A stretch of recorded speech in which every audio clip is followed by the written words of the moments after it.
रामपुर विधानसभा के क्षेत्र नागल में बहुजन समाज पार्टी की मुखिया मायावती ने रविवार को एक जनसभा को संबोधित किया।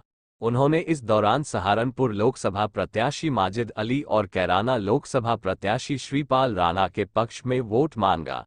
मायावती ने साफ लफ्जों में कहा कि मुसलमानों को वोट बांटना नहीं है, क्योंकि सहारनपुर लोकसभा सीट पर कांग्रेस ने मुस्लिम प्रत्याशी उतारा है। यदि मुस्लिम वोट अपने बांट दिया तो सहारनपुर से बीजेपी जीत जाएगी। मायावती ने कांग्रेस और बीजेपी पर हमला बोलते हुए कहा कि हमेशा से इन लोगों की ही केंद्र में सरकार रही है।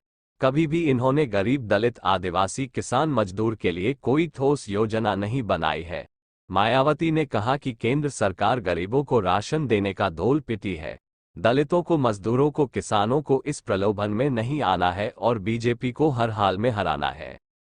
बल्कि केंद्र में पूर्व की रही कांग्रेस की सरकार की तरह ही वर्तमान भाजपा सरकार में भी इनकी जातिवादी, हीन, सांप्रदायिक एवं पूंजीवादी सोच व नीतियों के चलते पूरे देश में सर्व समाज में से खासकर गरीबों, दलितों, आदिवासियों, पिछड़े वर्गों, मुस्लिम व अन्य धार्मिक अल्पसंख्यक समाज के लोगों का भी पूर्ण रूप से विकास व उत्थान आदि नहीं हो सका है। और इस संदर्भ में वैसे आप लोगों को ये मालूम है कि पूरे देश में यहाँ दलितों, आदिवासियों एवं अन्य पिछड़े वर्गों का सरकारी नौकरियों में वर्षों से अधूरा पड़ा आरक्षण का कोटा भी अभी तक पूरा नहीं भरा गया है। विशेषकर एससी व एसटी वर्गों के सरकारी कर्मचारियों का पदोन्नति में आरक्षण तो अब काफी हद तक प्रभावहीन ही बना दिया गया है। साथ ही केंद्र व राज्यों में भी विरोधी पार्टियों की रही सरकारों में इन सभी वर्गों को प्राइवेट सेक्टर में आरक्षण दिए जाने की व्यवस्था किए बिना ही इनकी सरकारों के ज़्यादातर सरकारी कार्य अब प्राइवेट सेक्टर के जरिए ही इनके बड़े बड़े पूंजीपतियों व धन्ना सेठों आदि को ही दिए जाने के कारण अब इनको पूरे देश में आरक्षण का बहुत कम ही लाभ मिल पा रहा है। इसी प्रकार इनका अन्य और मामलों में भी शोषण व उत्पीड़न आदि होना अभी तक भी बंद नहीं हुआ है। इनके साथ साथ मुस्लिम व अन्य धार्मिक अल्पसंख्यक समाज के लोगों की भी हालत हर स्तर पर या काफ़ी ज़्यादा खराब व दयनीय बनी हुई है, जिसका काफ़ी कुछ खुलासा सच्चर कमेटी की रिपोर्ट में भी किया गया है। इतना ही नहीं बल्कि पिछले कुछ वर्षों से केंद्र व अधिकांश राज्यों में भी बीजेपी व आरएसएस की सरकारों के चलते हुए अब इनका विकास व उत्थान आदि होना भी काफ़ी हद तक बंद सा हो गया है। आए दिन इन पर खासकर धर्म की आड़ में हो रही जुर्म जाति भी यहाँ काफ़ी ज़्यादा चरम सीमा पर पहुँच चुकी है।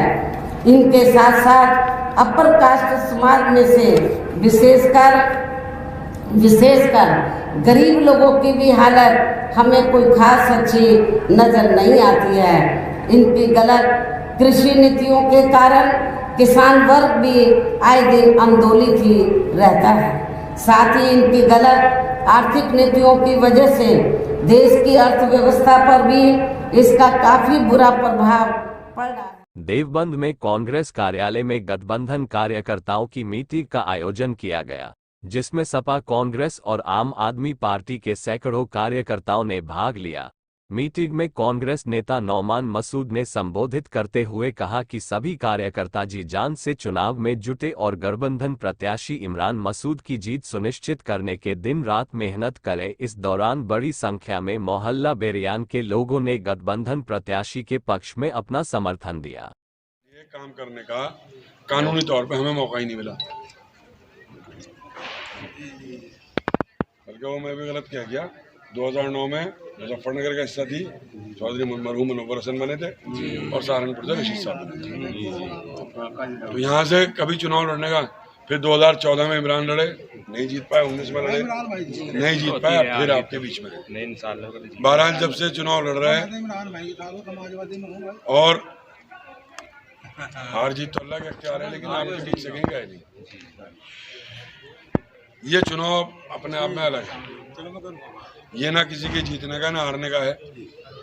ये चुनाव इस बात का है कि देश में दो लाइनें हैं, एक के झंडा बरदार मोदी जी हैं और दूसरी लाइन के झंडा बरदार राहुल जी हैं, तीसरे का कोई नाम नहीं है। सहारनपुर लोकसभा का पिछला चुनाव बहुजन समाज पार्टी ने गठबंधन के साथ मिलकर जीता था। उमर